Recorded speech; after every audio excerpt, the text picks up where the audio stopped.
Magandang araw mga kagabay, ngayon po'y June 10, 2025, araw po ng Martes.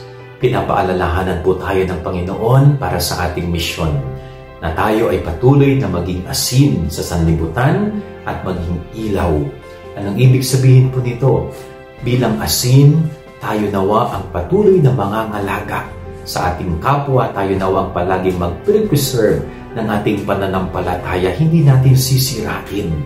No maging asin tayo na kung saan mapipreserve ang bawat kabutihang iniwan sa atin ng Panginoon, ang bawat kabutihang itinuro sa atin ni Jesus. Bilang ilaw naman, tayo ay maging tanglaw sa tao, sa ating kapwa-tao. Lalong-lalo na po yung mga kapwa nating talagang naglalakbay sa dilim ng buhay. Hindi maaninag ang liwanag. Tayo nawa, kahit mayroon din tayong pinagdadaanan sa buhay, maging liwanag pa rin tayo sa iba. Patuloy tayong magningning at tagapagbigay ng liwanag sa ating kapwa. Yan ang ating gabay-aral niya maghapon. God bless po sa inyo lahat. Pagpalain kayo ng Panginoon.